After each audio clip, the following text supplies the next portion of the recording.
What is good? Welcome into the live show, Dynasty Life. Stevie B here with my counterpart, Hammer. What's good, Hammer? Shit, a little off-season action. It's a little slow, but like we said before, the season's gonna sneak up us before you know it. So, draft coming up in another 2 months. Yeah. Yeah. But it hasn't stopped. No, it never Facebook, stops. like Facebook, Instagram. YouTube. Like people are still, looking at their dynasty teams, trying to make trades. Trying to And get what's insight on different things. Trying to get that little bit head start going into the season. what's crazy about the NFL is it doesn't end regardless because the free agent movement, the big time free agents or the big time, guys that could be on the move, guys coming back from injury, suspension, et cetera, et cetera. So there's always going to be, the NFL doesn't stop. So I guess neither do we by that logic. Well,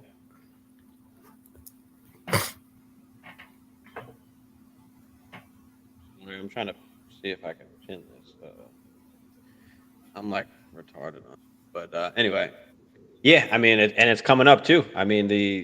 It's coming. It's right around the corner, literally, like free agency. And we've got the combine coming right up. So there's just a bunch of shit that's happening. So trying to get ahead. Kevin, what up, Kevin? Kevin said thoughts on Ridley coming this season and the Jags offense. Really hoping Ridley's stock improves so I can sell. What do you think about Ridley, Hammer? I think he's going to be a really good addition to that team. I don't. It's hard to really say what he's gonna look like. When is he? Did we get any word on when he can officially join them, like in practice and all that I, shit? I'm sure he'll have I a think full off season. I think he was officially able to like put in his reinstatement. Right. Like that like just happened. So I don't know how long that takes to prove or To whatever. But process, yeah, but I think he'll be fine going into, the off season and training camp, being able to be with the team and stuff. So I mean, just for me, his outlook is I would temper my expectations just a little bit. He is coming into a new offense, working with a new quarterback, a whole new system, a whole new team, etc. I do think he'll be solid, but I wouldn't, like I said, I wouldn't have crazy expectations for him. If you have him as your wide receiver 3 going into the season and you get more than that, great, but don't expect him to be what he was in Atlanta. I think that first year or two in Atlanta, he was really starting to emerge as probably one of the top 12 wide receivers, which would hmm be a wide receiver 1 essentially. So I think if you're expecting that right out of the gate, I think that could lead to some, disappointing production if you're expecting that.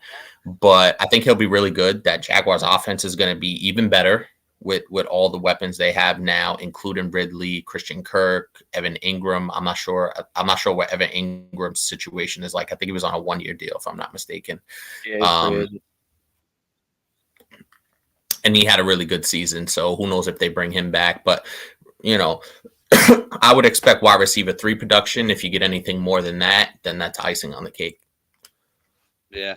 I I think I like him a little more than you do. I know he hasn't played, but when he does play, he's produced when he's played. So I like him, Trevor Lawrence to take that next step up. I'm not worried about Ridley. I think I'm more worried about Christian Kirk. I think Christian Kirk's a big sell right now. But yeah, I think Ridley, I think there's a good chance that he produces well. Like if you're in a win now situation, at least for the next, 2, 3 years, where you can go with Calvin Ridley and see if you can get that wide receiver 2 production with that wide receiver 1 upside, depending what he's going to cost.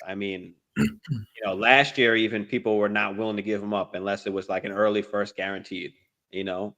So I don't know what his cost is going to be as we get into the season, but once he gets on the football field and once he starts practicing and we start seeing the tape and we see Trevor Lawrence throw a bomb to him, his it's going to skyrocket, so I think if you're waiting for that point, where you want to sell, it's then it's waiting until maybe preseason, in camp when we start seeing him actually on the field and doing things. I think at that point, his value is going to skyrocket. So again, if you're in that win now situation, keep him for now. He's a good risk unless you're getting, an early first round pick. It's not really worth it to give him up for anything less than that if you're in contention right now. So I would just hold on to him if you're in contention. If not, get rid of him for something. But you might want to wait until the season at least to get maximum value. What do you Yeah, think? and I think that's totally fine. And I think he was a really, really, really good buy low guy. Right after we knew he wasn't going to play for the year. I think it initially was a indefinite suspension, so we weren't sure, what the length of it is. Obviously, we all anticipated it being a year, but I just, like I said, I would manage my expectations, especially those first maybe 4 weeks or so. It might take some time to shake off the rust, game time Mhm. action. You can't simulate that. You know what I mean? I know it's a No, different of course, position and it's maybe like of course. apples to oranges, but Deshaun Watson was out of the league for a year and a half. Now he plays a much more complex position, et cetera, but you can't simulate live NFL action. I don't care how much you practice, this, that, workout, whatever the case may be. So I think he's going to be really good. And I think it just bodes well because Trevor Lawrence, it looks like he's ready to take that next step. So having a guy like Calvin Ridley, who's still really young, but still a proven big time receiver, as we've seen, in his brief stint in Atlanta. So I think he's going to be really good, but just right out of the box, I would just say, if you decide you're going to roll with him for the season, just have some patience because it might be a rough, first 3 or 4 games until he really gets rolling with Trevor Lawrence. Yeah, I mean, I don't love him enough to where I'm saying, go out and get him, like go out and acquire him. But if you can get him for relatively cheap, if you can get him for a second round pick like that, it's worth it at that point. So Yeah. it just kind of depends on your situation. But again, I'm not saying go out and get him, but it could be relatively cheap, depending on what that GM thinks. So, dude, his first 3 years in Atlanta, he had 26 touchdowns in 3 years. So, and the last time he played a full season in 2020, he was wide receiver 5 in PPR. yeah, I mean, in those first 2 So, years, I mean, he was he was a wide receiver too. And mhm. who else was with him? Julio was on the squad at that point, right? Julio was there that He was in first year, I 18 and believe. 18 and maybe 19. Yeah, I Let me believe. pull up I Julio real believe. quick. Yeah. He was definitely there. Yeah. Yeah, Julio was there. Julio was there in 2020. Was He he left really? in It 20. didn't Yeah, feel like it. He left So and they were went there together. I 2017, know they were there 2021. together for a couple of years. So he Yeah. produced wide receiver 2 numbers with Julio Jones. When Julio To Jones be was fair a though, top 3 wide receiver, and then in 2020 he busted out, and Julio Jones looks like I think he got hurt that season. Yeah, he only played in yeah, he 9 was games, fading. but Yeah, he was fading. Ridley turned into a top 5 wide receiver. So crazy man. Yeah, no, it is. Ridley is not really young. I'm not. Ridley is not really young. He is 28, so he doesn't have that many I didn't miles. realize that, and He doesn't have that many miles. But yeah, it doesn't seem that's like he's that old, and right? that's no, it doesn't. It seems like he's like 25, 26, maybe. Hmm. But also, Um, too, Caleb, if you Keenan Allen, he looks a lot older than he is because number one, he's been in the league for a while, and also too, he has a lot of mileage and his style of play. He's a physical over the middle guy. He gets tackled a lot. He makes a lot of contested catches in traffic, and as we've seen, Keenan Allen's breaking down now. 18 months apart, yeah, that's fine, but the mileage is what really matters more than really how old you are. You know what I mean? So that I think that's what we meant in terms of young, in terms of mile. And he missed a year. So that's even another layer on top of it where he didn't get hurt. He wasn't out there taking hits. He wasn't whatever. As we've seen, Keenan Allen's breaking down before our very eyes. I mean, the thing about Keenan Allen. Listen, I love Keenan Allen. I'm a fan of Keenan Allen. So do I. But And it is what it is. if you're competing for a championship, like by all means you can keep him. The reason why we say to move off guys like Keenan Allen is because it's always better to get off a year earlier than a year late as far as what you can get back in value. So, we're worried about the value standpoint of, if Keenan Allen plays another year, I mean, his value is only declining, right? His value can't increase at this point in time because of his age, right? It can only decrease now. And now we're at the point where Mm-hmm. they're talking about they might even cut him. So, that's why we've been saying to get off Keenan Allen even last year, just because of the age and it's coming up. Like for me, at least, I'm okay with getting rid of guys early at that year 28, 29, even, at that age, because I want to get the maximum value in return, because I know at a certain point in time, the value is going to start declining. I'm not going to be able to get what I want in return. And I want to keep my You might not be able team. to get anything at a certain I want to point. keep the value of my team in a cycle so that I'm never in a position where I have to fully rebuild, because I'm always going to have enough value to try and go get the pieces that I need. So that's the kind of method to the madness about, guys like Keenan Allen or guys that are getting older like that. I mean, we talked about Mike Evans a couple weeks ago where, in that situation where now there's no Tom Brady. If he stays on the Bucks, I mean, you're not getting jack for him, unless they wind up getting Aaron Rodgers or, maybe a Derek Carr or something like that. But even still, his value is only declining. So in some leagues, you can barely get a second round pick for a guy like Mike Evans. People just don't want him.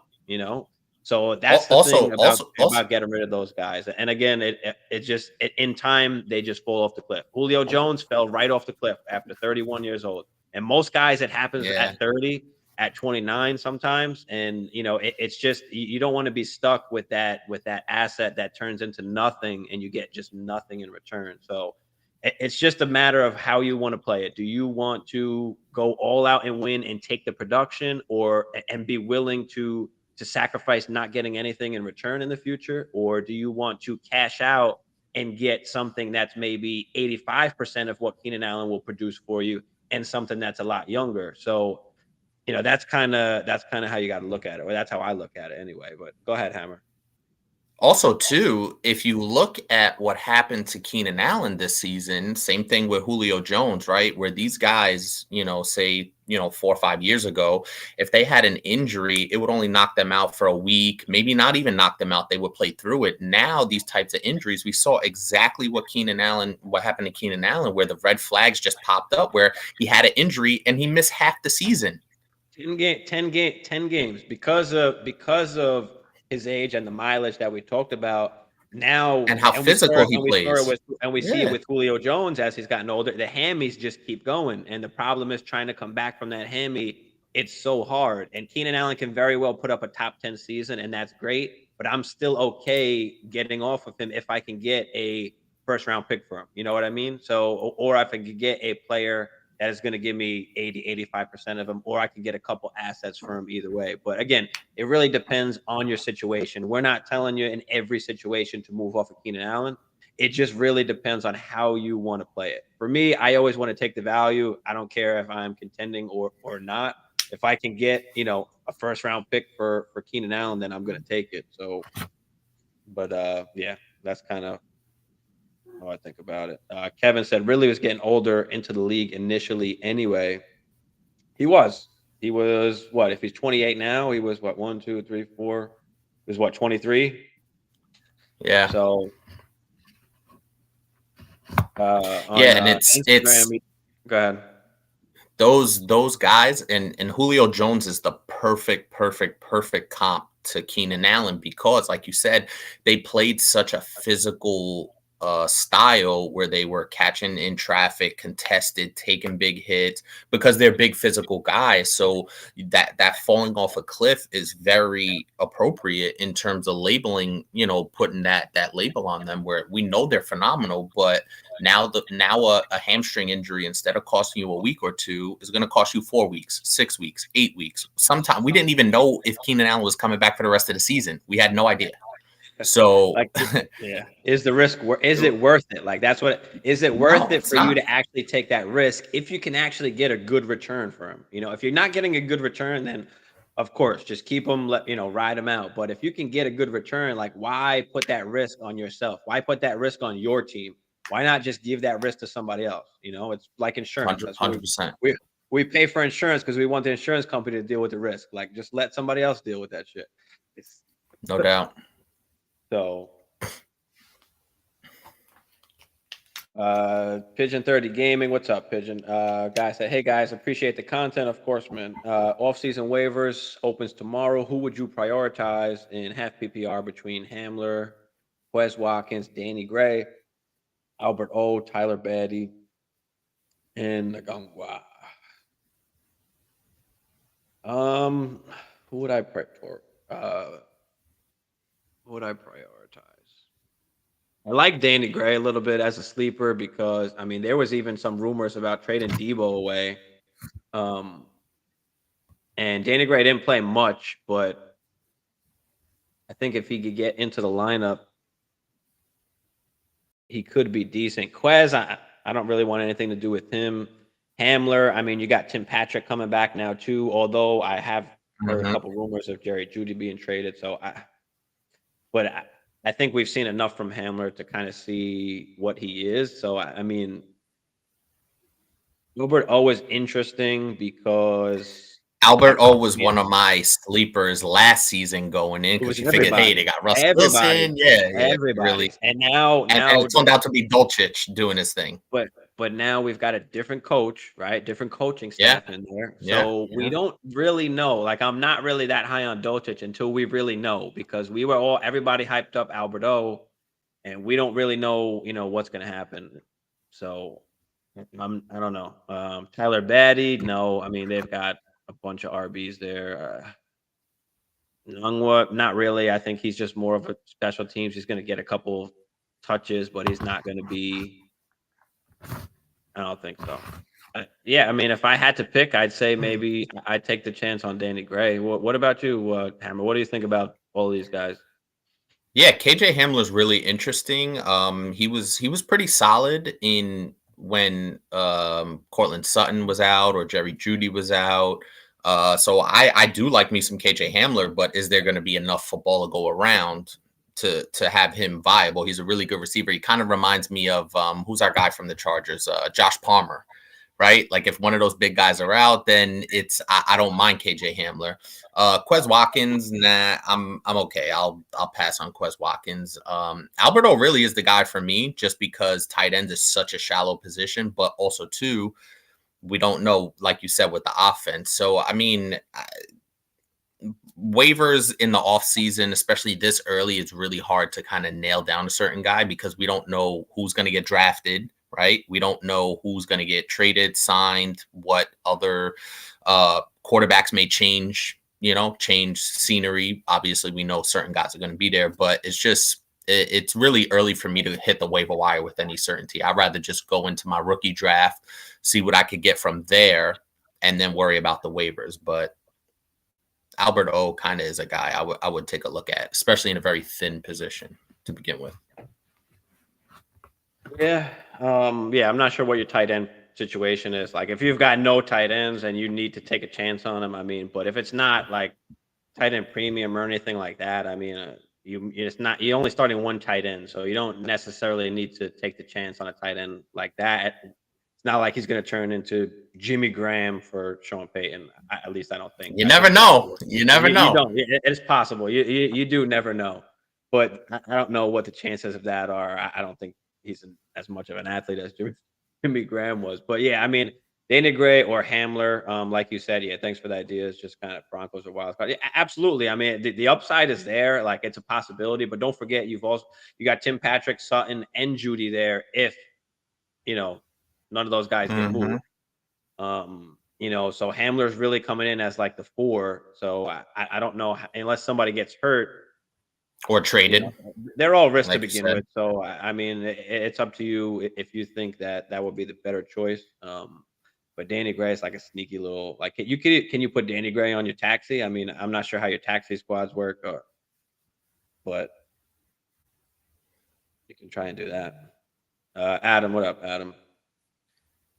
Thoughts on who is the best startup Dynasty full PPR grab between Rashard White, James Cook, and Isaiah Pacheco? That's a good one. That is an excellent question. What do you think, bro? Oh man, Pacheco, man. Pacheco really has burst on the scene, and I love his running style. And the last memory we have of him is in the Super Bowl, just rumbling all over that Philadelphia defense, but he was really good down the stretch.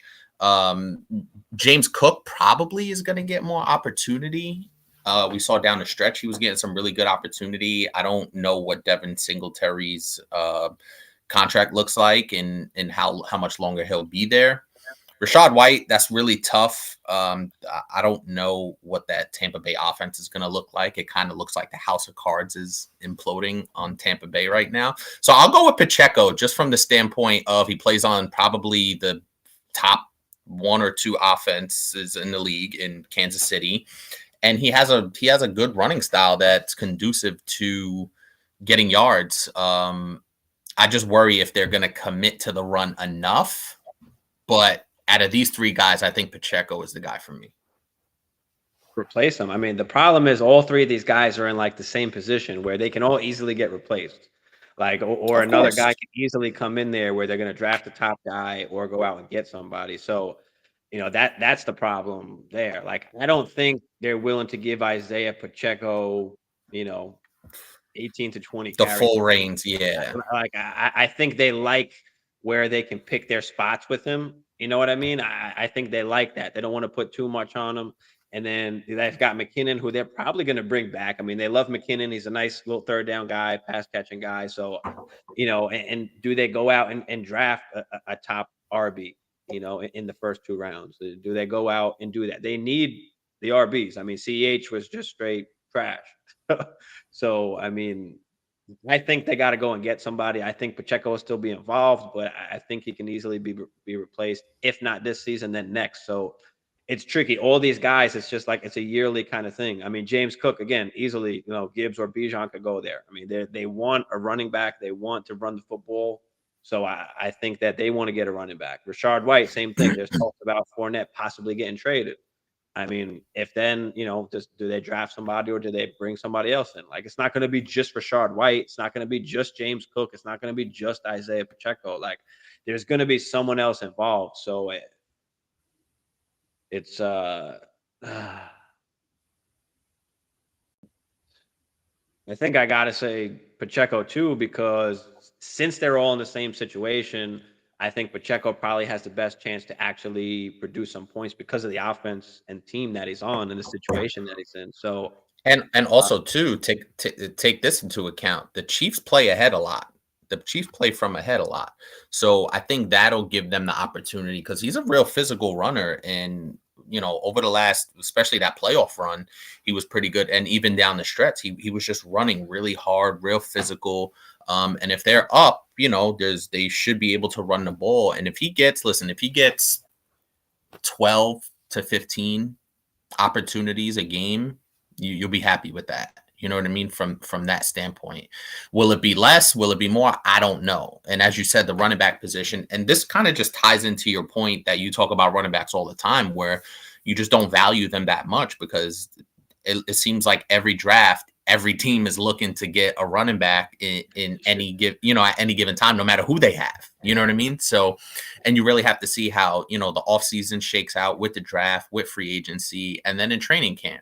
Crazy shit happens, guys get injured, blah blah blah. So, but if I had to choose, I would definitely choose Pacheco, and I think you're on board too. but then it's like you think about it more and more. It's like, all right, James Cook. Like, all right, what if they do get somebody else for the first and second down role? Maybe they don't go crazy high, but they take someone in the second or third round and, have them in the first, second down role. And then Rashard White is just the third down guy catching passes. Because don't forget, this is now full PPR too. So that's one issue that with The Pacheco is receiving he's work, not yeah. really that pass catching guy. He did catch the ball a lot more in the last, few games and in the playoffs and stuff. But it's tough because Rashard White, could easily have that role. And if he's, if that team is so bad where they don't get a QB and they've got to pass a lot coming from behind, maybe Rashard White does catch a lot of dump off passes. And James Cook is also in a great offense to be in. So it's like, I Oh It's man. splitting hairs now that once you really break it down into a fine powder, you are kind of splitting hairs. But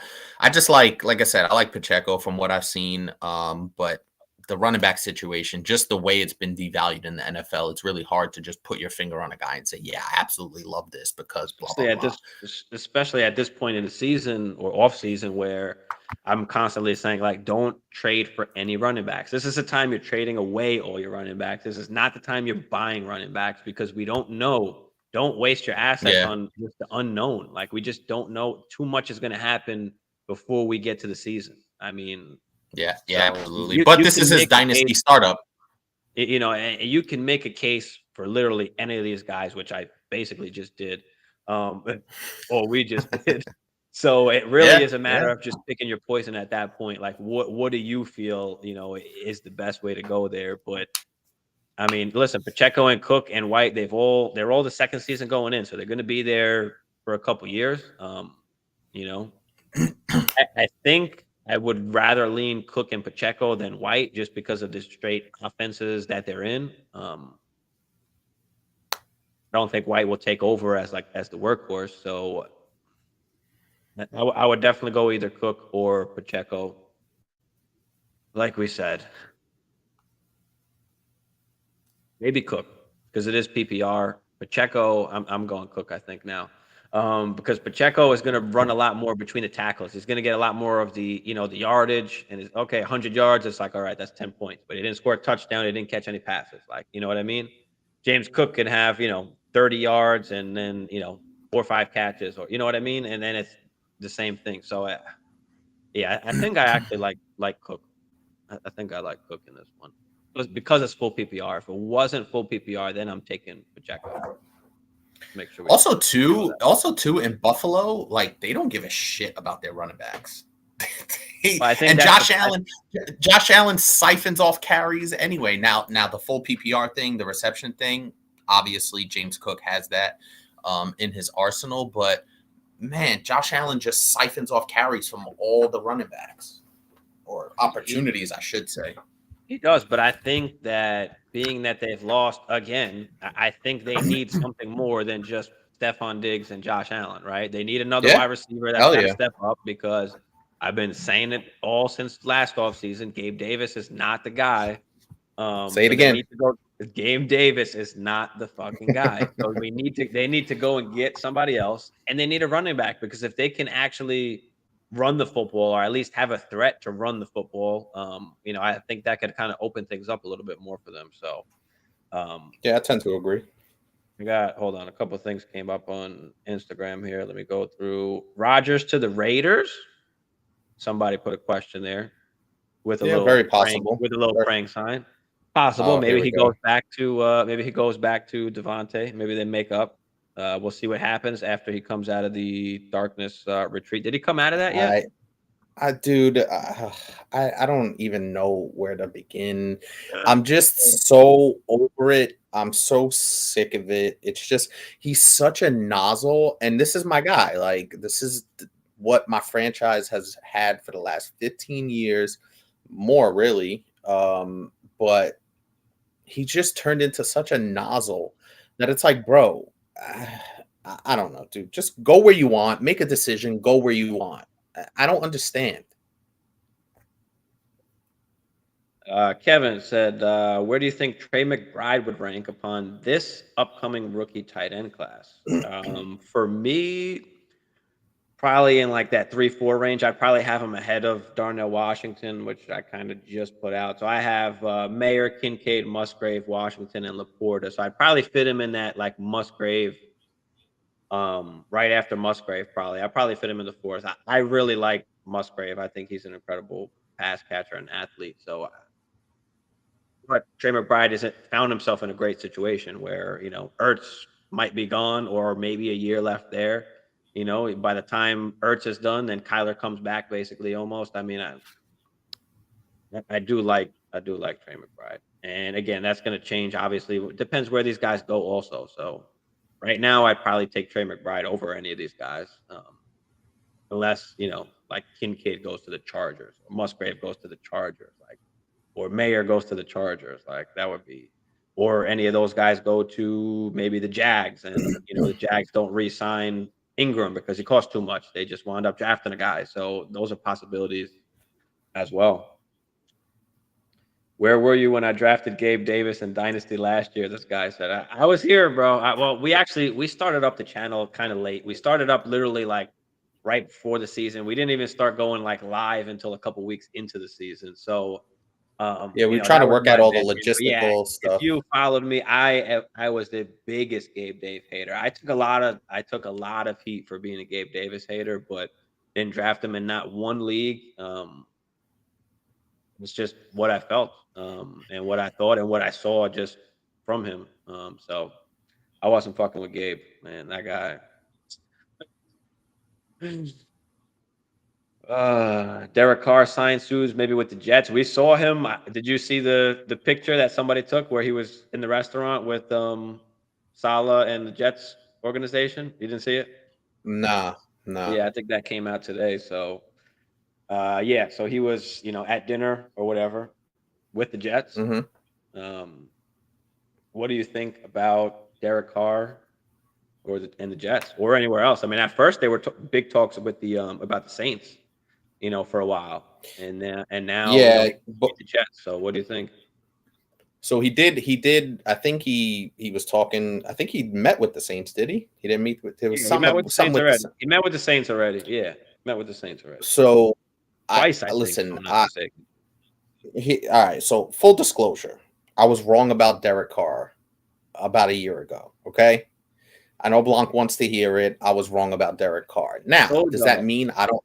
Does that mean I don't think he's a good quarterback? No. I just think that you know there was a whole weird thing going on in Vegas, and I thought he would have a much more productive season than what he did, and he just didn't have what I thought he would have. Now, if he goes to the Jets, I think that's good. I do think a lot of it depends on Brees Hall's health and when Brees Hall comes back, because I think having him as their running back with Garrett Wilson, with Elijah Moore, with that defense, right?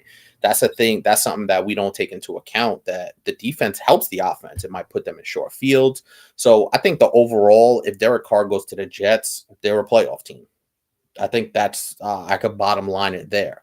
I don't think he's going to put up 4,500 yards and 30 touchdowns, which I thought he would do last year, but I think he will be a steady enough ship where Garrett Wilson can easily vault into that high end wide receiver 2, low end wide receiver 1 category.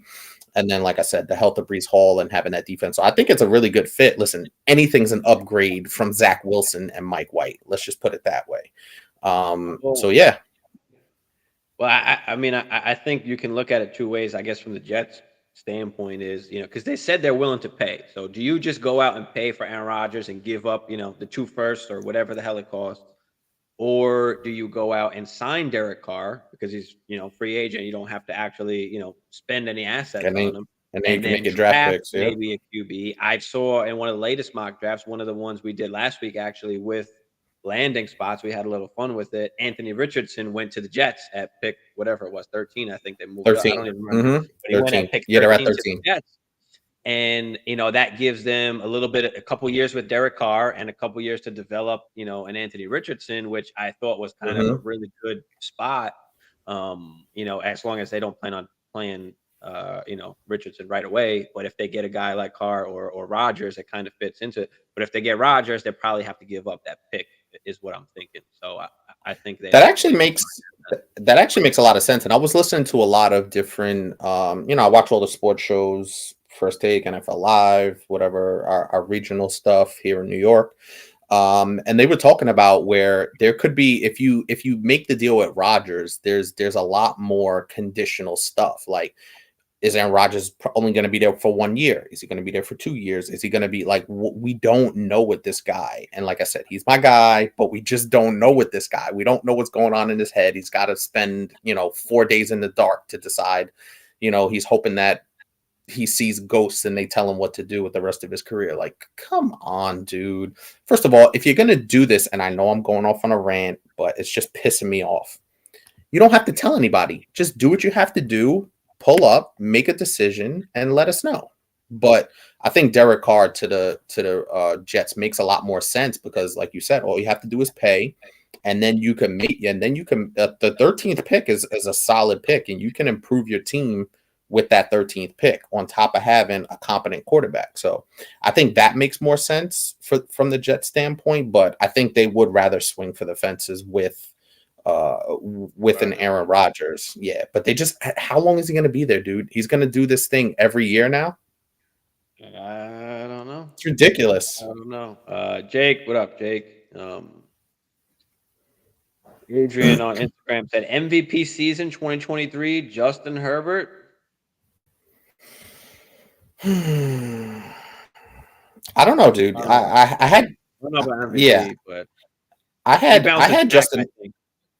Go Yeah, ahead. I had Justin Herbert in my home league. It's a 2 quarterback league, and he was my QB1, and he let me down. I'll be honest with you. More weeks than not, he let me down. Now, was that a product of his best wide receivers missing a bunch of time, and Mike Williams and Keenan Allen? Probably. He still has all the tools. I think they really need to draft a wide receiver. They should have a good pick. What are the Chargers picking at, like 10, 11, somewhere in there? Something like that, yeah. I mean, and then they were talking about, Keenan Allen possibly getting cut too, so to save cap space. But in that case, they're definitely going to get a wide receiver. I've said the perfect wide receiver is Jay. Identical thing to Keenan Mm-hmm. speed, but he doesn't need it because his route running is so technical and sick. So I I think I like that if they decide to go that route, but we'll have to wait. We'll have to wait and see. Yeah, Herbert has all the tools. They need some younger talent there Good guy to buy to low work on with him. because good guy to buy Yeah, low on yeah. because and a lot of GMs are just sour. Like that's the thing. Like one bad season and people are like just so sour on people. If they're not But you like a have to top look 10 deeper. guy, like but yeah, You have you to gotta look look deeper deeper. into it. Yeah. Yep. Definitely gotta look deeper into it. Gotta look at some of the advanced stuff and see, why or what's going on and what's gonna happen in the future. But Bro, I'm sure he played 5 or 6 games where Josh Palmer was his number one wide receiver going yeah, into the game. yeah, absolutely. Absolutely. So It definitely took a step back. I mean, we can't, we're not arguing that, but, there were circumstances that happened. And, he's a young QB, but we've seen what he can do and how he can throw the football and read defenses and stuff. So I think that, he's going to be absolutely fine. It's just a time right now to go and, buy him if you could, because guys, when we're playing in super flex, like these QBs, they're not available. Like nobody, you're not selling off any of these guys. right, So when there is a time where somebody's sour on a QB, like that's a time take to him. try and swoop in and get that guy. So And Justin Herbert, especially like you said in the Superflex, is one of those guys where he had a bad season. So it's really just jump into somebody's inbox and fucking go to town and try and get him. Hell yeah. uh Pigeon said, no reason to bother with Galladay. No, hell no. Will Fuller, the Mm-mm. guy can't even get on a team, not even last year. And they were talks about him going to the Browns because Deshaun Watson was there, and then that didn't happen. Ronald Jones, I mean, got just outplayed and basically cut Nothing. He got with the nothing. season game. Zero. Uh, Zero. McKissick, I mean, I don't know. I mean, they've got like Gibson is straight up better and can do the same things that McKissick can do. So I don't know about McKissick. 14 team league, half PPR. I'm just looking for an end of roster guy that I can cut after the draft if need be. Well, then you don't even need to dip into that if that's the case because none of these guys are going to be worth anything to you, let alone Yeah, anybody else. it, honestly, like I know what you're trying to do is kind of just take like a flyer for now, and just in case to see what happens. But with all of these particular guys, like there is no situation where any of these guys become somewhat relevant, like at all. I mean, if Gibson gets hurt, yeah, sure, JD McKissick could, I guess, hop into that role. But I guess if I had to pick one, it'd be McKissick, just because of the possibility that he's the number 3 guy, and if there's an injury, Hmm. he's going to be the guy to jump right in. So if I had to pick one, that's one that I'd pick. But if you had to pick one, I guess who you taking, Hammer? Yeah, I tend to agree, and I was actually really high on J.D. McKissic coming into the season because B Rob was out early on. We weren't sure what he was going to be when he came back and what his role would be, and B Rob stepped in and just picked up steam towards the end of the season. So it's just really nothing there. But like you said, running back is the one position where all you are is an injury away from being 100% relevant. So, go with McKissick, but probably not much there anyway. Yeah, Pigeon said, "Thanks for confirming my thoughts." Yeah, It's what we do. that look at that brings us actually right to the next one here. Kevin said, "With the enemy signing with the Commanders, any value boost to their squad?" Yeah, what do you think about that whole signing, Hammer? I don't care. It doesn't. He hasn't called I'll be plays honest with you. anyway, but No, but he and doesn't. that He and can that get guys in position to win. But go ahead. Yeah, and that doesn't bother me, and I'm good with that. But until they have a quarterback in place who, and listen, Heineke for what he is what he is, right? That I think that's the best way He's a free agent, so he's to not coming back. to I don't think. right. So And and how even old is he going still, to be? well, right. So no, it's actually going to be worse. It's probably going to be even worse than what it was last year, If right? they draft somebody, but or So sign Derek Carr and Rodgers. I don't. Derek Carr's not. No, and Aaron Rodgers is not going to the Commanders. That's Would not and if I was happening. those But two guys, I'd be looking. Yeah, I'd be looking elsewhere. But right. So I guess Kevin, the short answer is no. I don't think there's any value boost to their squad just by bringing Eric Bieniemy in there. He could get creative and bring some of that Andy Reid offense, but Patrick Mahomes is not walking through the door in Washington anytime soon. So it's really hard for me to try and connect the dots and say, okay, all of a sudden, because the Chiefs offensive coordinator goes to the Commanders, they're all of a sudden going to be scoring 30 points a game. No, I don't see that happening. This was more of a move for Eric Bieniemy personally to put himself in a position to become a head coach. This has nothing to do with anything else besides that. So no, I don't see any value in terms of anything more than what we've seen from the Commanders offense. yeah, I mean, I guess maybe like a little bit, just because he can put guys in position and get formations and plays. I mean, that one play that they ran in the Super Bowl twice, where they scored on both of the opposite sides, same exact play. It looks like they got it from the Eagles, whatever. He's smart to where he can do things like Play that, but I don't know design, that's how. fine. But I don't know how much more fantasy relevant like he'll make Mm-hmm. certain guys. I mean, it's really going to depend on if they get QB or not. Mostly. So, maybe you're a little bit excited. Maybe you're a little bit more excited with Gibson because of all the things McKinnon was able to do. Like, maybe a little bit, but not enough to like tip the scales to be like, all right, we got to go and get. We got to go get Scary Terry now. We got to go get Jahan Dotson. I do like Dotson. He's a So do kind I. of sneaky kind of guy, but yeah. With the 104 pick and Deshaun Watson, 104 and Deshaun Watson for Amon Ra and Herbert. If the guy bites, try to buy low on Herbert, like you said, if possible. 104 and Deshaun Watson for Amon Ra and Herbert. Yeah, I definitely, Hell yeah. I definitely, I Hell definitely love yeah. that. So, 1000%. if they'll I bite love on that. that, then absolutely. I don't know how much that guy values Amon Ra. Maybe you can also throw into that Jameson Williams is coming back and he's going to take some targets away from Amon Ra. Like, you can try and sweeten up the pot so that he can bite on that too. So, Herbert was trash last year. Amon Ra, now Jameson Williams is coming, so he's going to take away targets. So this way you can pull that off. But yeah, that's definitely something I'd love to do. That's Yeah, a that's a good move there, bro. You can that's pull that. gold. Caleb said he's a win now, defending champ. All right, good shit. Congrats on the ship. Feel like I have solid opportunity to sell Aaron Jones. Oh, yeah, you guys sell Aaron Jones. Should have sold him last year, but what's fair asking price, or should I just hold and run it back? I mean, he did resign, but I mean, You this is your structure, boy, yeah. Hammer. So I'll let you take this one first, and then. Oh yeah, listen, I love me some Aaron Jones, but he underperformed for what I expected, and more importantly, where he was drafted. he underperformed his ADP.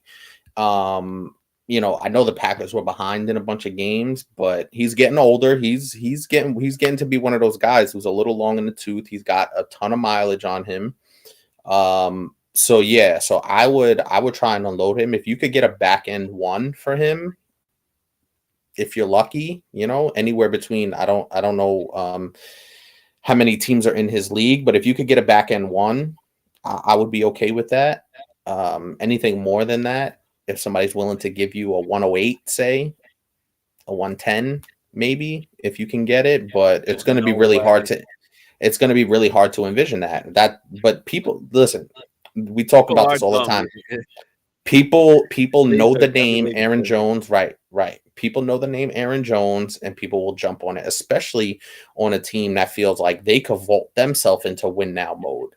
They might be willing to trade away a back end one to get an established, proven guy, which Aaron Jones is. I still think he's got a productive year or two in him, but we don't know what's going to happen with Aaron Rodgers. Is Jordan Love going to take over? Whatever the case may be. So, yeah, I would start, but just start, right? Because if you ask for a 110 or a back end one and they say no, then you're at the same position you're at now. So just ask for it, see what's out there, and some people may take him on namesake alone.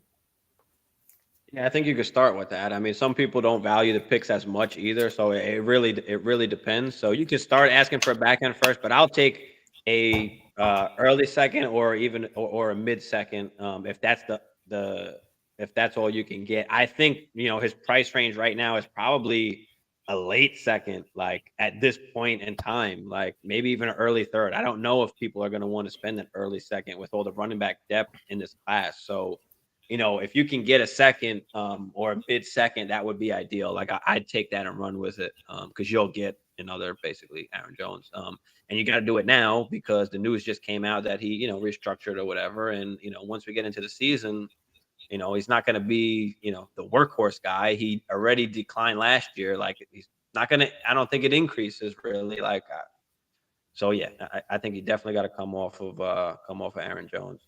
Uh, that Herbert trade, the guy said also could do Danny Dimes. No, I don't want to do Danny Dimes.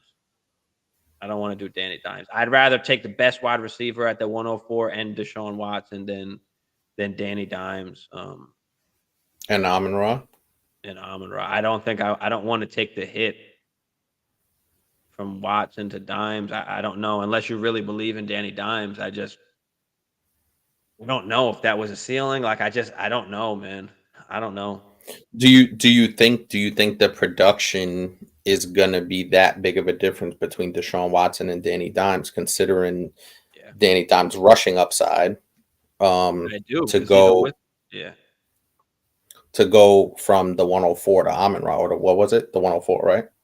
Yeah, I do because even with the rushing, like Danny Dimes, which he ran more than he ever has before, who's to say Mm-hmm. he's going to keep doing that continuously every single year, or people are going to let that happen continuously? You know what I mean? So, Mm-hmm. like, and he did all of that, and he still was, I don't know, what was he, QB 11? I don't even remember. What was he? I think it was like 10, I Maybe believe. 10, maybe 9. He was QB 12, and don't forget there was we talked about the Kyler Murray injury. Watson didn't play. Lamar Jackson, like so, Aaron Rodgers was terrible. Tom it's Brady was rough. I'm not terrible. willing to take the chance Russell on Wilson. Danny Dimes. I'd rather take the chance with Watson and whatever wide receiver I could take at the 104, preferably JSN. Yeah, see if you could sweeten the pot a little bit. Throw a little something extra on there, because if you get Amon-Ra and Herbert, Or bro, you're yeah, rolling. yeah, definitely. And Caleb, I would say this too. Maybe you give up Aaron Jones and a second so that you can get into the first round. Maybe you do something like that too. You know, see if someone will bite on that. Evan said you're right. The Bills need help at wide receiver. Gabe Davis was fool's gold. Yeah. Yeah.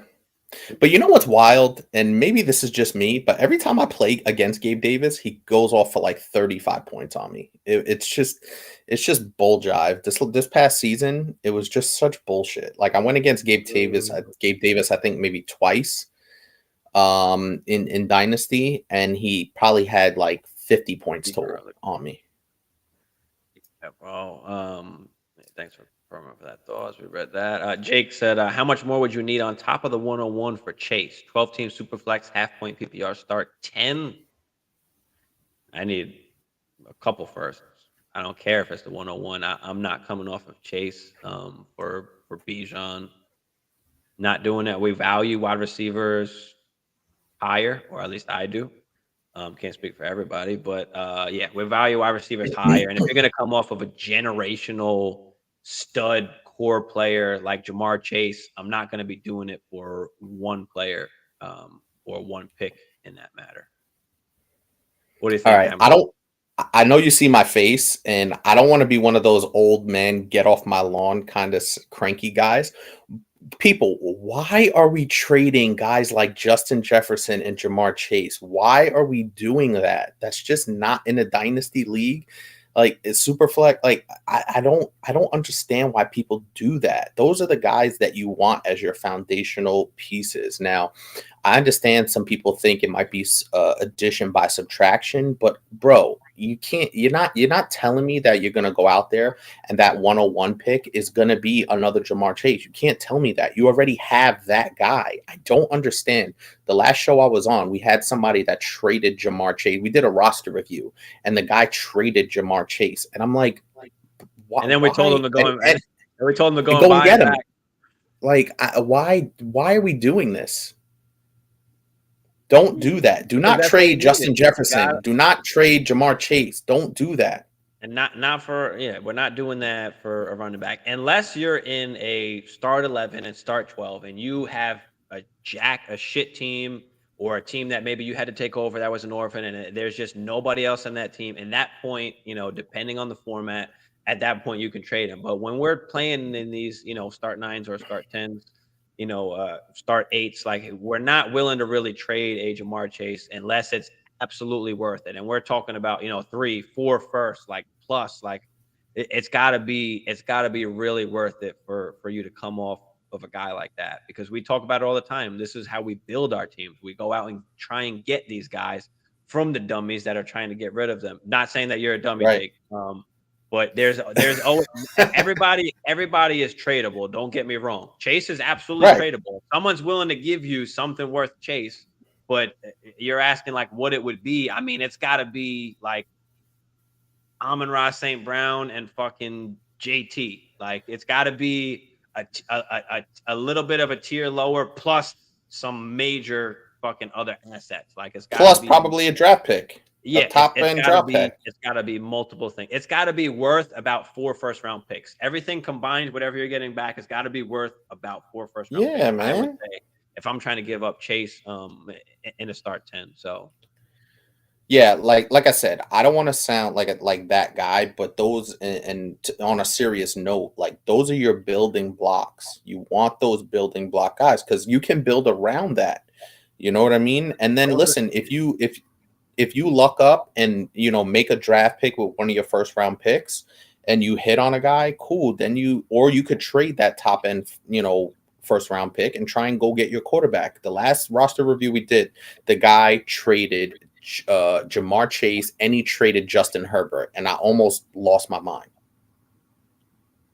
So the guys we're trying to tell you to go get to build your team around, for you to have a long period of contention and be able to really, dominate your league. You're not going to dominate your league when you've got, 4 or 5 dominant running backs and a bunch of, bum ass wide receivers. You're going to be a contention for maybe a good 2 or 3 years, barring everybody stays healthy. But do you want to, extend that for a longer period of time, because that running back position, like we keep saying, is just that it's a year to year kind of thing. Like just too many things change. Too many people get hurt. There's just too much shit that's happening.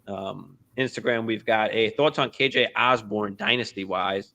He's going to take another leap in offense, or his addition of Hawkinson hurt him? I mean, without the addition of Hawkinson, he was hurt. KJ Osborne is a good wide receiver. Don't get me wrong. A good NFL wide receiver. Awesome dude. Also, I went to the game and saw him live. Really, really good dude. But yeah, they were looking for a wide receiver too before they got Hawkinson. They wound up just getting Hawkinson. So now Hawkinson is really the wide receiver too. And now, Thielen's getting older, and KJ Osborne is just not the guy to step up and take that role. I think he's perfect in like that that slot kind of position, that wide receiver 3, wide receiver 4, but I don't think he's a wide receiver 2. I think we need to go out and get somebody. I've seen a couple mock drafts where we've gotten Josh Downs, where they've gotten, Keyshawn Boutte. So, there's a couple different routes that they can go. But yeah, I don't think KJ Osborne is going to be, anything more than what he was, last season. What do you think about KJ Osborne, Hammer? Yeah, I totally agree. And I think he is a good football player. And I've seen him go out there and dominate games, not all the time, not on a regular basis like those top end guys, but I've seen him go out on one or two occasions this past season and just have a whale of a game. So, especially even down the stretch, he had some really, really good games. But I just don't think he'll ever have the opportunity in the situation he's in, and he's just not that guy. At this point in his career, you could just tell what he is, which he's a fine football player, but like you said, he's best served as the third pass catching option on a given team. Yeah, definitely. All right, we're about to get into we didn't even get into these roster reviews yet, but I guess we'll get into that in a second.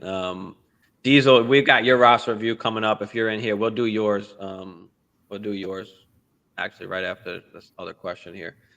But what's your price on Stevenson? Trying to sell him for a first? What range seems fair? I think the most you can probably get is a late first, so I'll take the late first. I don't know if you can get a mid first. If you can, absolutely.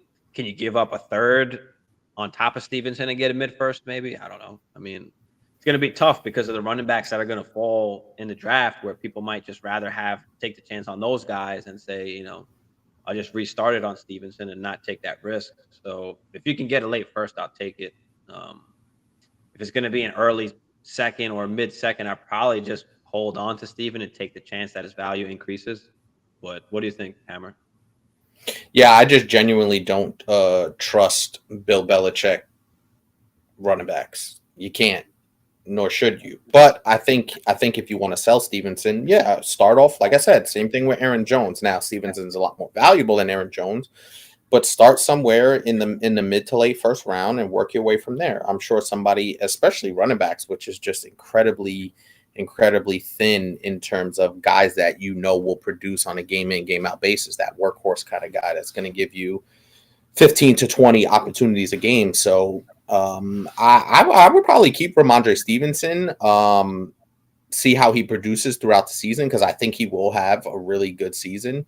And even after those first 4 or 5 games, try and sell him high at the highest point. Now, he had a really good season, but he did get hurt on the back end of last season. So you really have a couple of options. See what's out there. If you don't like it, wait to the season and then see if he has, 4 or 5 good games, even 1 or 2 good games. If he has a hell of a game coming out of the gate, the price goes up, and then you could move off of him for a draft pick going into next year. Yeah, I mean, from a value standpoint, I think you've got to get rid of him if you want to, turn that value into something else. But it just depends on what you can get, like I said. So if you can't get the late first, then I'm willing to just hold him and hope that, during the season you can get off of him and his value will increase at that point. So this is what I'm looking at there. Pigeon said Isaiah Spiller, Keontae Ingram worth holding. Think they have any chance to be the primary backups in their situation? Yeah, absolutely. I think they can both be. Don't know how much the Chargers love Spiller. I mean, they didn't really get much work, and then they wound up getting who they get? Tony Michel, I think. Right?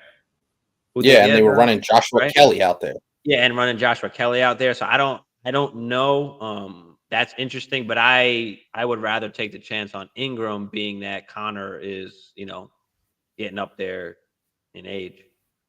So yeah, and I think Blanc, he's always hurt too, so it's good to have those guys. And Block, you brought something up a bunch of shows ago, and you kind of stick with that train of thought. Where, listen, grab these guys who are potential backups or even third on the depth chart, because running backs get hurt. Running backs, and teams are using 2 and 3 running backs anyway.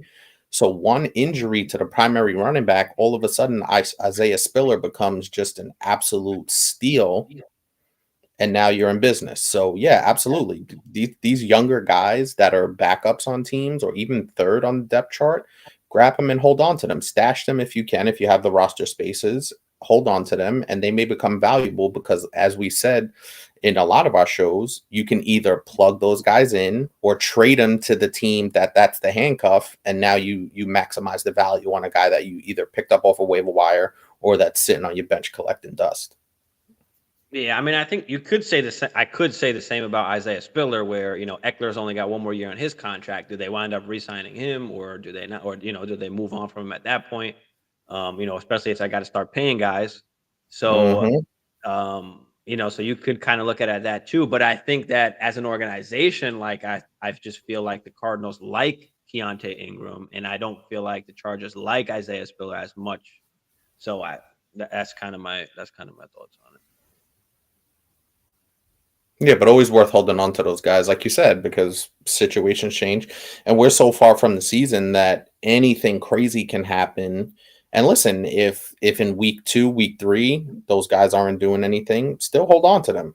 There could be an opportunity that presents itself. Yeah, definitely. All right. Let's get into this roster review, guys. Let's do Diesel's. Crank, that's Diesel. Shout out to Diesel. Crank, by the way. I think I just call you Crank. Hey, Crank. But yeah, shout out to you, bro. Been following obviously for a while.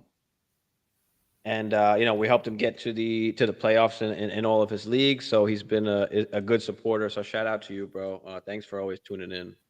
Really appreciate you. But all right, let's get into it, bro. We've got Superflex. Is it a super? Yeah, Superflex league. I left the one QB on the bottom. My bad. 12-team Superflex. Okay, start 9. 1 QB, 2 wide receivers, 2 running backs, a tight end, 2 flexes, and that Superflex spot. We've got our draft picks, the 111 and the 311, 2024 and 2025. We've got all of our picks there. We've got in the taxi spot, we've got Dubes, Zappy, Hendershot, and Jelani Woods. And then we've got at QB, Fields, Murray, and Pickett. RBs, ETN, Swift, Herbert, Hines, Hunt, Penny, Kelly, Davis, Reynolds, Henderson, Brightwell. And at wide receiver, we've got the Sun God. I know Hammer hates that, but the Sun God, Pittman, Waddle, Higgins, Ayuk, Bateman, Judy. He's got some nice wide receivers there. Marshall, Patrick, Jefferson, Austin. At tight end, we've got Schultz and Komet. What are your initial thoughts on this, Hammer? There's plenty to work with here. That's just my initial thoughts. Obviously, we're going to talk about moves and needs and all that stuff, but initial thoughts, there's plenty to work with here. Yeah, definitely. And then my bad. There was, hold on, another just part of it, a couple questions that he asked and a little bit of context saying that he lost in the playoffs due to injuries at the QB and running backs at the QB position, and the running backs were not producing because we had Fields and Kyler Murray. And who do I take at the 103? Did I not? Oh, I put the 111. God damn it. I think I messed that up. Oh, my bad, boys.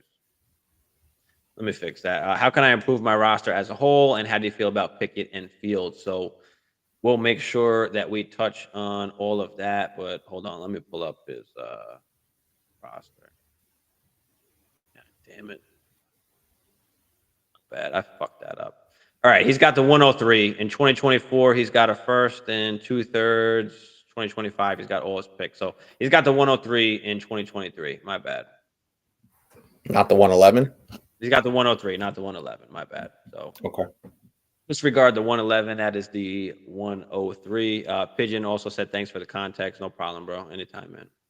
That's what we try to do. We try not to give you the bullshit, little short bullshit answers because there's a lot to think about. There's a lot of different things that can happen. And always a lot of angles to look at. And we try and, shoot it to you straight of everything that we think of. And then, we try and lean a certain way. But there's obviously multiple possibilities. But all right. Can I improve? How do I feel about picking up Fields? All right. So yeah, who's the stud players, Hammer? Who's the core players? Who's the guys that we're not getting rid of here that we're going to build around? Easily, Amon-Ra, Jalen Waddle, T. Higgins. Keep.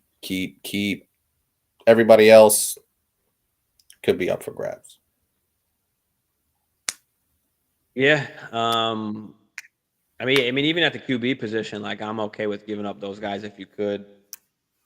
So am Like I. they're not like I mean I like them, but if you're gonna give them up, you're gonna they're good enough for you to come off of them for maybe like a Trevor Lawrence or a Herbert or something like that. Where it might not cost you crazy much more. But anyway, you got a good QB room. You got Fields, you got Murray, and Mhm. then you've got Pickett to kind of back it up there. Obviously, Pickett is going to be the QB2 basically because Murray's going to be out until who Mhm. knows how long. So yeah, I agree. Sun God, Waddle, and Higgins are the guys that we kind of don't want to get rid of. And yeah, that's kind of really it. I kind of give up Although anybody else. Maybe although maybe ETN, but I will say though, the Higgins thing in the next year or so is going to get really interesting because they're going to have to pay Burrow, they're going to have to pay Chase.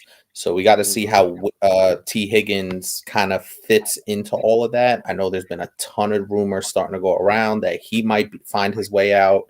So just keep an eye on Higgins, but he's such a good talent that even if he goes somewhere else, I still want him on my team.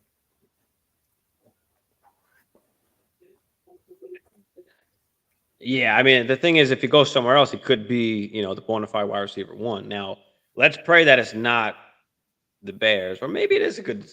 Maybe it is good he goes to the Bears. I don't know. I don't know if they pass enough that I'd love that enough, but That's what I'm saying. So just keep an eye on it. Or somebody like Houston, like the Texans, that they'll pay a if boatload of money to. someone sent an offer where I get Herbert, but I give up the 103 Enfield. Yeah, I don't that's a know. lot. I don't know if I'm willing to give up that because at that point you could even just at this point like you can just draft the QB, bro. You can just draft Bryce Young or Stroud, CJ and then you can Stroud. just roll Yep. with those four dudes, I agree. until Kyler And Murray still gets have back. Fields. Yeah. And then you'd have three possible like top 12 QBs, and then you've got Pickett just sitting there where you can use him as trade bait or just hold on to him just as Mm-hmm. support backup. So I think worst case scenario is like you keep the QBs how they are, and then just draft the QB. So, and then Yeah, you that's don't even have to keep that QB. You could always trade that QB away. We know how valuable these QBs can be. So once that guy does become a top 12 guy at that point, you've got something in your bag there, an asset on your bench that you can get massive value for. So, absolutely but yeah, anyway, those are the stud and core players we got there. scoring core. Team needs, I mean,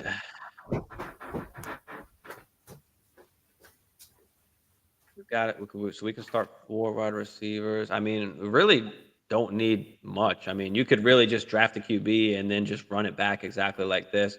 Or I would say maybe we can upgrade at tight end.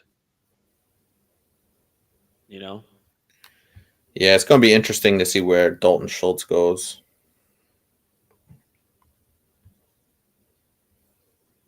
can we upgrade at tight end? Do you are you open to say moving Justin Fields and the 103 and go after Joe Burrow? Not really. I mean, at this point where you've got the advantage already with Fields and Murray and possibly, either Young or Stroud, where I don't know if it's worth it to try and move up, try Does and move the up to that. Like I'm so, okay, like, but it's just you gotta be able to not spend a lot, like to go and right? do that. Like So here's that's the here's thing. here's a question I'm going to throw at you with regarding Kyler Murray. We've been on a ton of shows, a ton of roster reviews talking about Kyler Murray's a good buy low guy. He's hurt, Mhm. etc. Do you think also too now with the roster is going to get turned? They're going to trade DeAndre Hopkins. It seems at some point. It's a brand new coach and a brand new coaching staff in there now. Do you think the combination of the injury plus probably trading D Hop plus the new coaching staff, do you think Kyler Murray you can lean on him for the production that you're going to need for this particular roster?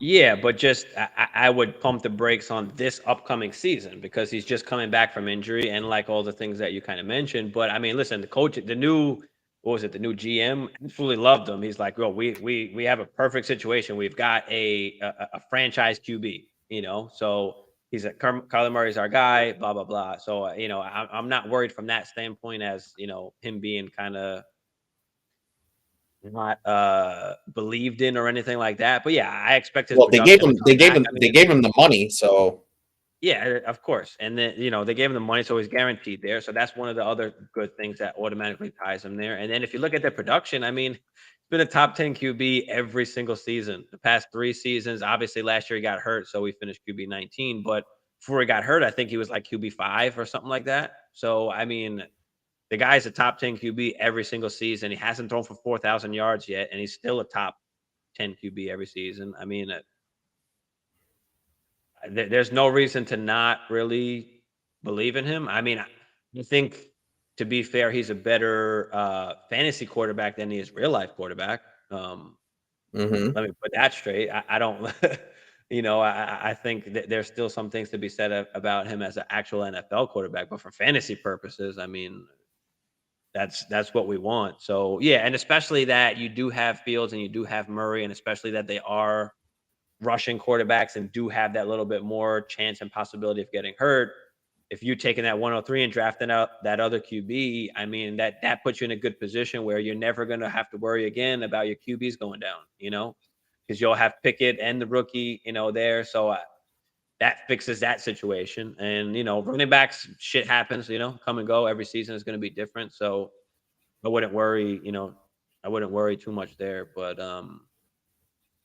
yeah. All right. What's some trade pieces? What's some trade targets? What's some other trade pieces and trade targets we're looking at? I did mention the tight end position before. Yeah, so I think with your wide receivers being so stacked, bro, you're so good there. I Mhm. don't know, dude. Gotta get I'm rid of some. inclined to I'm inclined to move Fields and the 103 and go reach for a Joe Burrow. I feel like that stability at that Yeah. position. Now, I understand what you're saying though, because you would believe yourself, especially in a super flex. I think that's the big thing here when you're talking about trading Fields and the 103. So you're basically trading two quarterbacks essentially for one. So what you're saying makes a lot of sense to me, but if I'm going for it, I'm going for it. And Boy. if I can land Joe Burrow and come off Justin Fields, and the see that the 103 is just tough, but I think I might do it, dude. I honestly, Well, yeah. Well, they got the offer was for Herbert, but I think my I my know. main thing Same. about that deal is that if you get Herbert or who are you just talking about? Joe Burr.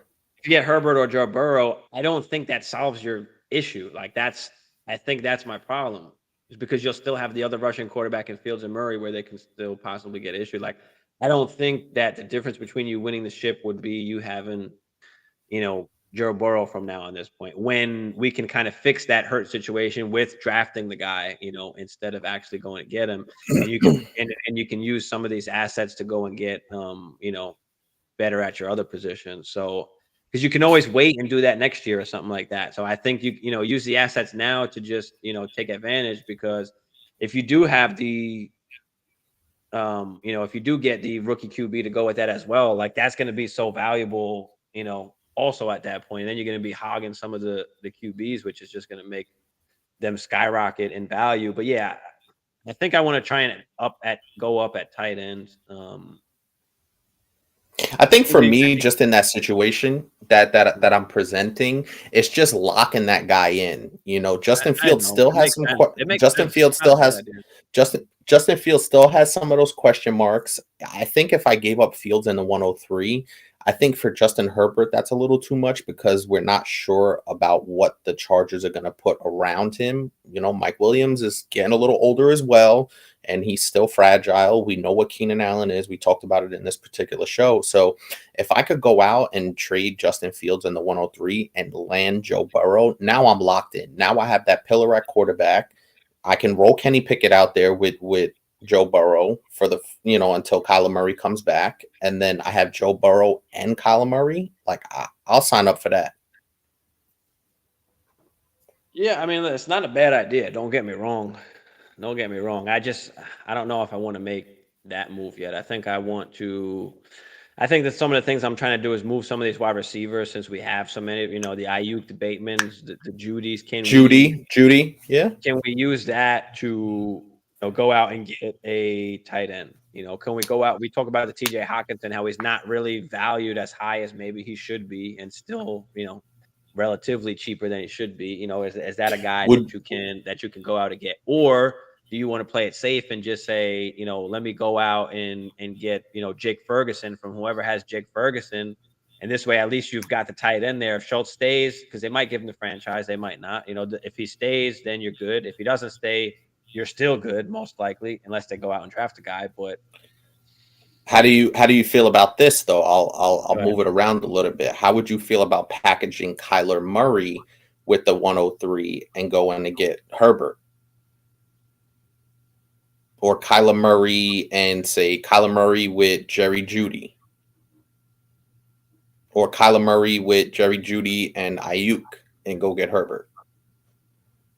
Just don't know if it's going to be a big enough difference in point differential when you've got these rushing QBs like Fields and Murray, who if they're healthy, they'll be right there. So that's the that's the thing that bothers me is giving up especially such an early pick, to go and do that when you can possibly go out and get another 12, another top 12 QB without doing that. And then, you have that trade value, to go and so go get what? Go get Jared Goff, Danny Dimes?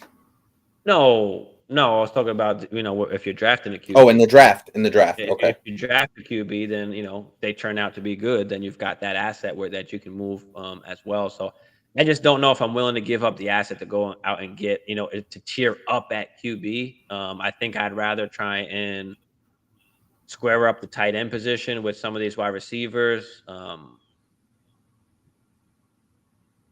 Yeah, you can move an Ayuk and a Jeudy for a Hockenson. Maybe Pittman. You can move Pittman. You should definitely be able to. Maybe there's a Jeudy lover out there, and you can get off. But I think maybe Kyle Pitts coming back. I don't know how people feel about him. Some people might be done on that situation. I mean, there's guys that people are sour on. But yeah, if I can get a TJ Hawk, or even cheaper, like Fryermuth would be even cheaper. Go dirt. Joku might be cheaper as well. You might be able to do it straight up, like Ayuk for Fryermuth or Goder. I don't think this is tight end premium, or maybe you add a back end pick, a third for next year or something like that. I don't know. I think Jeudy can be a possibly wide receiver one this year. That I really like Jeudy going into this season. I really, really do. I think he definitely has that possibility. I think it's definitely there as a possibility. So I'm okay with holding him too, of course. But if you can move him for a TJ Hockenson and get that advantage, like I'm okay with that because of the other wide receivers that you do have. So it just really depends on what you can move to go and get it. I'd rather hold Jeudy and give up Ayuk. I give up Bateman. I give up all those other guys. I'd rather, Pittman as well, because you can only start 4. So if you go in with Sun God, Waddle, Higgins, and Jeudy, like I'm good. Trade Pittman, trade Ayuk, trade Bateman. I think maybe that's even a better thing, because if you can hold Jeudy, then you can hold him. But if you can't, then then you can't. But I think that's really what I do there. I don't know if I touch really the running back room. I think you're okay. You don't really need to move any of those guys because of the wide receivers that you do have. Does it cost you DeAndre Swift and Pittman to go and get Kyle Pitts or something like that? Then maybe I'll be willing to do that. So you got a bunch of different options that you can do. But what do you think, Hammer? Anything else? Yeah, no, I don't mind that. And and Jeudy, what do you think about Jeudy being the wide receiver one? It's tough, man. It's tough. I loved Jeudy when he was coming out. And when they got Russell Wilson, I was like, oh shit, now Jeudy really can or should ascend. to be that guy, but it just didn't work out the way we thought just because that offense was shit. But Judy had some really strong games towards the end. He was really picking up the pace going into the fantasy playoffs. So I think with the infusion of a Sean Payton, I think them having a full offseason to work things out. I think Judy, a wide receiver one, yeah, he has that potential. Of course he does, but He's wide receiver 2 this year with the shit offense and QB play. So can Russ find it? That's the key because Judy has the talent and Judy gets banged up a little bit too. So, but yeah, he has the talent. I don't know if he'll get there. I see him as like somewhere in that 15 to 20 range, which is fine. High end wide receiver 2. I'm cool with that. Yeah. And then actually I see Bailey Zappi over here. There was a report today that the Patriots were sick of Mac Jones's shit. Or they didn't like his attitude or something like that. And that there's a chance that they said that they like Bailey Zappi just as much as Mac Jones. So Mac Jones could be on a short leash. I mean, we saw Zappi come in and produce. So I mean, and do work, yeah. So he could be on a short leash. So Bailey Zappi could be a guy that steps up as well. You could stay where you're at and just say, okay, I'm gonna roll with Fields, Murray, and Pickett, and then just draft a top wide receiver or a top running back at the 103. I mean, but for me, the QB is just I think is the best way to go for you in this situation. Or you can do like Hammer said, if you want to give up that pick and one of the QBs and say, fuck it, I want the stability. I don't want the rushing QB. I don't want 2 rushing QBs at that. And say, and go that route too. So it just kind of got to pick your poison. It depends on what you like better. And I think that's another point that, as I'm thinking about it, as you just mentioned, you have 2 running QBs who we've talked about the risk for injury is a lot higher for a guy like Justin Fields, like Kyler Murray. We saw him get hurt, and I believe on Kyler Murray's injury, it was a non-contact injury. So those kind of guys tend to get hurt more. So if you can move off of one of them and get a Joe Burrow, I'm cool with that. If it means Fields in the 103 for Joe Burrow, I'm cool with that. If it means Kyler Murray in the 103 or Kyler Murray and Jerry Jeudy for Justin Herbert, I'm cool with that. I just like that because now you're set. Now you're locked in and you can worry about, tinkering with your wide receivers, tinkering with the tight end, trying to level up on tight end, maybe go out and draft a younger running back with some of your later picks. If you could lock in, especially in Superflex, if you could lock in a Justin Fields to go with Joe Burrow or a Kyler Murray to go with, a Justin Fields with a Joe Burrow or a Justin Fields with a Justin Herbert, like I'm cool with that. You know what I mean? So that's just kind of how I look at it. Multiple ways you can fix it. You can do it that way, or like I said, for me, I think I just want the value, and I think that's just another way to solve it. So you can solve it either by doing that and going out and getting that guy with Herbert or Burrow, or you can solve it by just drafting the QB, at the 103. So it just kind of depends, what you want to do. It does seem like Justin Herbert's available, so maybe try and negotiate with that guy. See what he's willing to take, because I believe he said that he made an offer, which I didn't like the offer. Fields in the 103 for Herbert. I don't like that. But if it's Kyler Murray and Jerry Jeudy, okay, I can roll with that. Or Kyler Murray and Ayuk and Pittman. I'd give up Kyler Murray with Pittman and Ayuk for Herbert and lock that in, considering what you have in your wide receiver room. You could, you could. Like I said, just depends how you wanna slice it. Depends how you want to slice it. You want that. Like I don't know how you feel. I know it must have hurt having Fields and Murray both out. I mean, hurt. You might be sick of it and say, you know what, fuck it. I'm gonna do it. So really just depends, man. Really just depends. But all right, that will, I guess, wrap it up for this roster review. You got anything else you want to say about this review, Hammer? No, you're in pretty good shape, man. Let's make sure we hit all the points here. Who do I take at the 103? Yeah, we pretty much talked about that. How can I improve the roster? We talked about that. How you feel about picking and field? Yeah. All right. So we hit at least all the points that he asked about there. So we've got one more that we'll pull up quick before we hop out of here. We've got Lacayo. I wasn't sure how to pronounce the first name, so I just put his last name on there. But all right, let's check out this one. This is the one QB. Okay, this is yeah. See, I didn't change the picks on the other one. That was my bad. This is the one QB, 12 teams, start 10. We've got one QB, two running backs, three receivers, three flexes in the tight end. He's got the 111 and Mm-hmm. 311, all of his 24s and 25. We've got Burrow and Fields. So he's got your boy Burrow, one QB. So Fields is just kind of there as backup.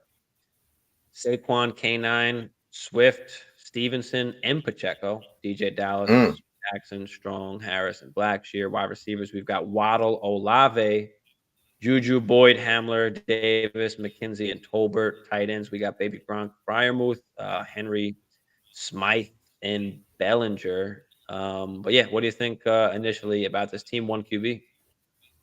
Yeah, it's solid. You got some good top end talent. The depth is a little lacking at the wide receiver position, as you kind of alluded to earlier. So yeah, but good top end talent though. Definitely build around core players, and I like when I see good build around core players that will get into, and then you could work around that. That's what I like to see. Good core players that you could build around.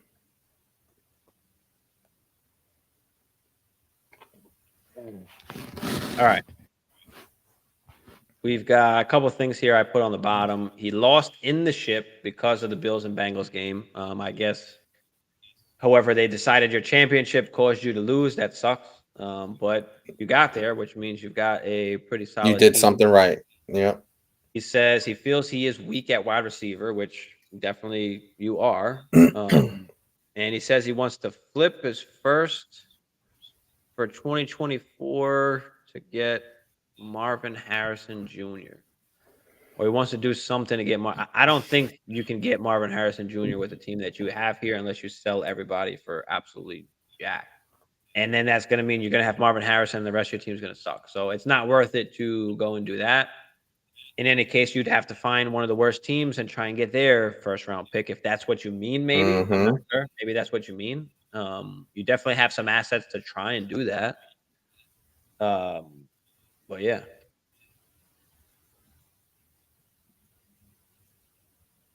what are some of the studs? What's some of the core guys, Hammer, that we are not messing with, that we're holding on to? Oh, you said it from the rip. My boy Joe Burrow. That guy's awesome. I love when I see Joe Burrow on people's dynasty teams. Yeah, so you're looking at Joe Burrow, obviously.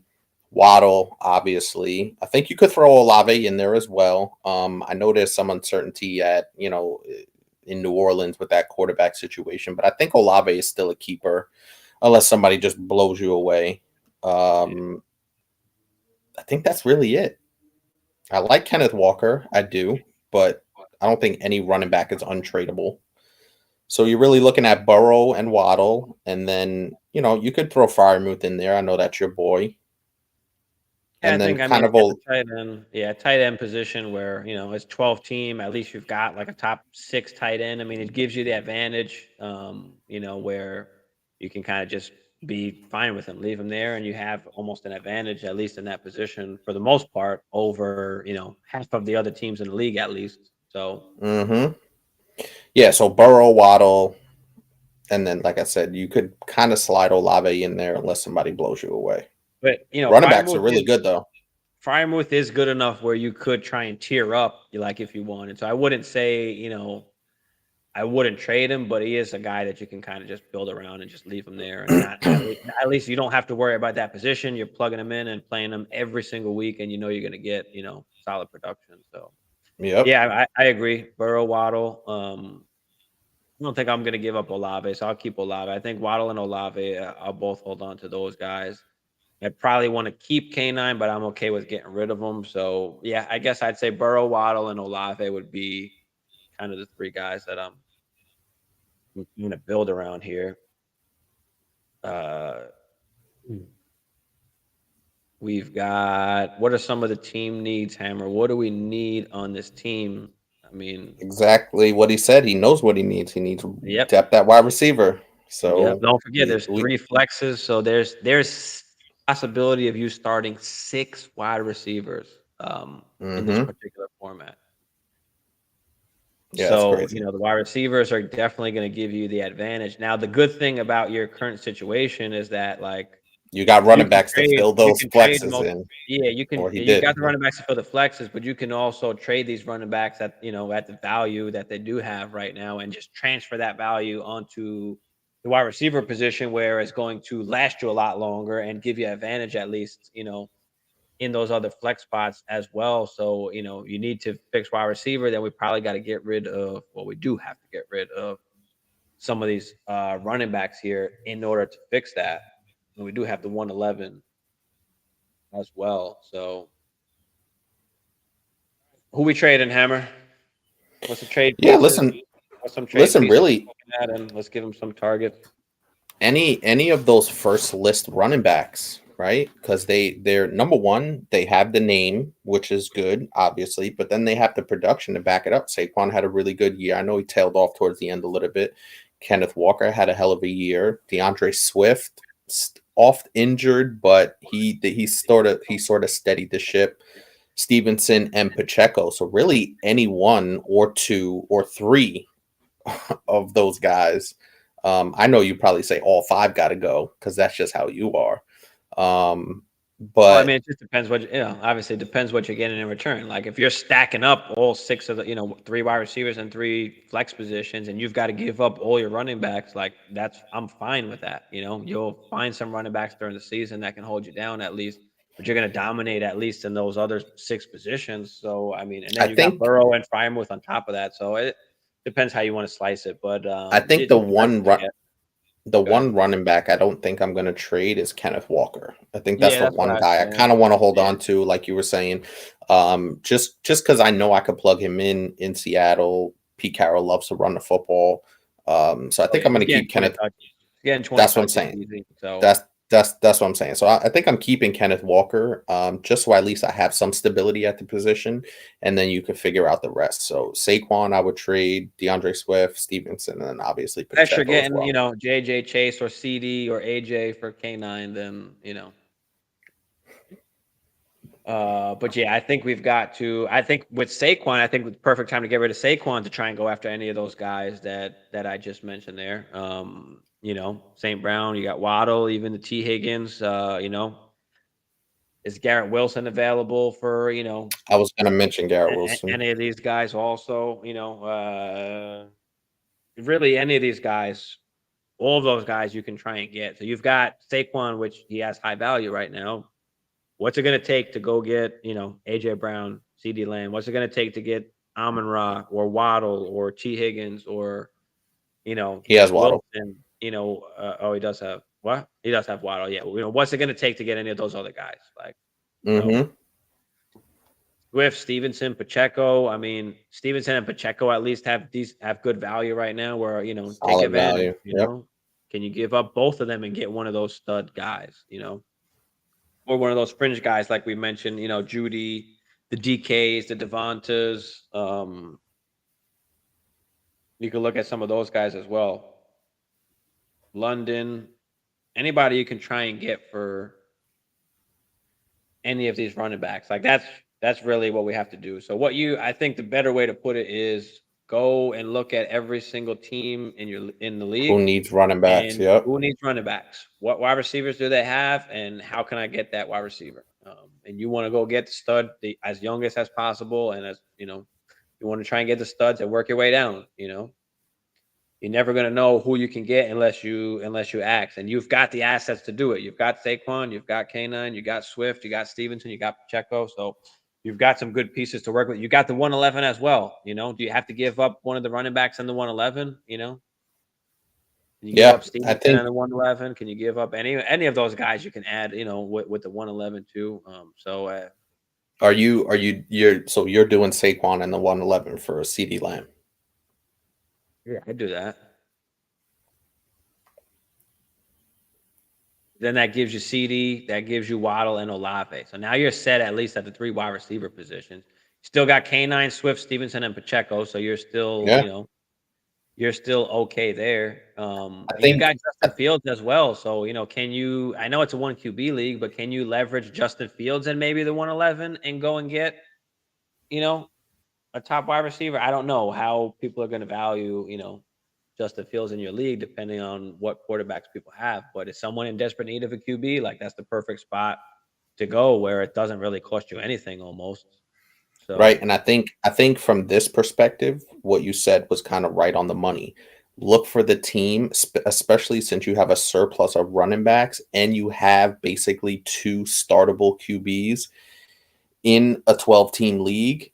Justin Fields is a startable quarterback, QB1 in a 12-team league. Go out and see if somebody maybe had an Aaron Rodgers, maybe had a Russell Wilson, maybe had a Tom Brady, maybe has mhm. Kyler Murray who's injured, maybe has a Deshaun Watson that they're not sure about. Target those teams and say, hey, listen, I'll give you Justin Fields and I'll take, like you said, I'll even take back a Jerry Jeudy and maybe another piece and maybe another back end one or something like that. You know what I mean? So I think Mhm. that's really critical in terms of getting the most value is targeting the team that needs what you have. Running backs and obviously a QB. I just ripped off 5 different quarterbacks that people probably had on their opening day rosters last season that are either A, retired in Tom Brady's case, or B, were unproductive in Aaron Rodgers, Russell Wilson, Kyler Murray's hurt, and then you Yeah. can make your move. Yeah, I think London is a guy that I kind of want to target where he's just going to be probably cheaper than usual. And it all depends on the league because I mean, shit, I'm in a couple leagues where I'm trying to get Drake London and it's fucking nearly impossible. It's costing me a mid first round pick on top of, a George Pickens on top of, other good guys. So it's rough. It all depends on how people value him. There's some people that don't value London groups on Facebook where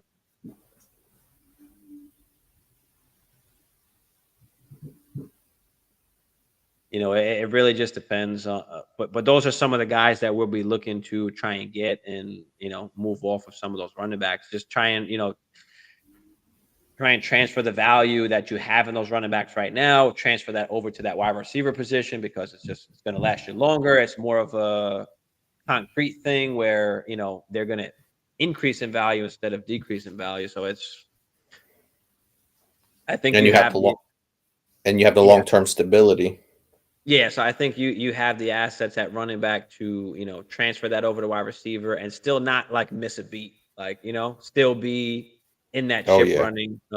So I think that's what I would want to do because once you do that, then at that point now, then all you're gonna need is running backs afterwards, and you'll be dominating those other positions, and you got time for that, and you'll still be competing. So that's like the beautiful thing where you got Burrow, you got Baby Gronk, and let's just say you wound up finding 4 or 5, hopefully 6, like beast wide receivers, or at least wide receiver ones, wide receiver twos, where you're just running through people, and the running backs almost don't even matter because of the points you're putting up in those other positions. So then, yeah, man, you got some good options. You're in good shape. Just transfer over some of those running backs. See what you can get at wide receiver. I think that's the main thing that we're looking at to do here. Use Yeah, Justin and Fields, target in yeah, trade as well. So target those teams that need what you have. That'll yeah, that'll get you the most value for what you're looking for this particular team. yeah. But, all right, I think that does it for that particular roster. So that does it for the reviews. I mean, any questions or other topics that you guys want to throw out there? I think we spoke about the Ridley, we spoke about Carr, we spoke about Rodgers. So we went through all that, and we are about to get off. If y'all don't have any other questions, let us know. Throw them in there. Appreciate everybody for coming in. Of course, tuning in with us. Make sure you following us on Instagram as well. Dynasty Life Fantasy. I'm constantly posting on there. I've got a group chat on there where we are putting everybody in for mock drafts. So this way, when we're doing mock drafts, start doing that every Wednesday. So every Wednesday, we're doing mock drafts, rookie drafts, and startup drafts. If you want in on those, just let me know on Instagram so you can join the group chat there. But other than that, Yeah, we'll be on Wednesday again. Hammer. I don't know how you feel about the rookies and startups. I know you hate that shit. It's so early right now. Um, so Listen, I get I that, but I love doing mock drafts. I genuinely do. I do not love doing mock drafts in February. I don't. I'll be honest with you. I hate it. I hate it. I hate it it's because fine. We're on there for y'all that love it. so so much can change and so much happens now. Once the actual NFL,